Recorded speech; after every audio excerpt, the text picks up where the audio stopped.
பைரி இது ஒரு இனிமேல் உங்களை மரியாதையுடன் ஸ்ரீ கிருஷ் அவர்களே sir sir thank you sir sir name register ஆகணும்ல சார்.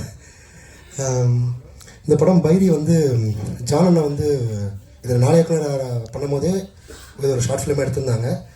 அதுக்கப்புறம் இது படம் பண்ணும்போது இந்த மாதிரி சாங் பண்ணணும்னு சொல்லிட்டு கூப்பிட்டாங்க. போனப்புறம் ஷார்ட் ஃபிலிம் பண்ணும்போது இருந்த ஜானனை வேறு, படம் பண்ணும்போது இருந்த ஜானனை வேறு.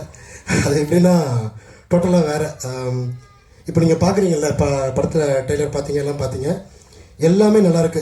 சினிமாட்டோகிராஃபி நல்லாயிருக்கு, ஆக்டிங் நல்லாயிருக்கு, சாங்ஸ் நல்லாயிருக்கு, எல்லாமே எல்லாத்துக்குமே ஃபஸ்ட்டு காரணம் ஜானன். அதுக்கப்புறம் மற்றவங்களோட உழைப்பு. ஏன்னா எல்லாருமே எல்லா இடத்துலையும் நல்லா ஒர்க் பண்ணுறவங்க தான். பட் கரெக்டான கேப்டன் இருந்தால் எல்லா ஒர்க்கும் சூப்பராக வரும். இந்த படத்துக்கு கேப்டன்னா ஜான் கேடி. ஏன்னா அவர் எப்பவுமே ஒரு அளவுகள் வச்சுருப்பார். அது பண்ணாத, அவ்வளோ தூரம் வேணாம், கம் பண்ணுவார். சரி ஓகே, வேறு எதாவது சொல்கிறோமா? இல்லை அவளுக்கு இல்லை, நாங்கள் வேறு எதாவது சொல்கிறோம். இந்த மாதிரி ஆப்ஷன்ஸ் கேட்டு என்கிட்ட மட்டும் இல்லை, எல்லா டெக்னீஷியன்ஸ் கிட்டையும் ஆப்ஷன்ஸ் கேட்டு பெஸ்ட்டை வாங்கக்கூடிய ஒரு டைரக்டர்.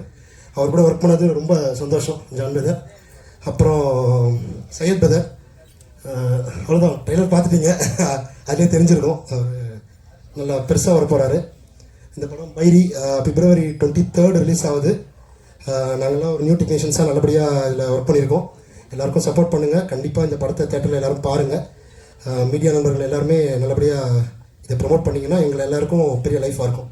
தேங்க்யூ. நன்றி. அடுத்ததாக நடிகர்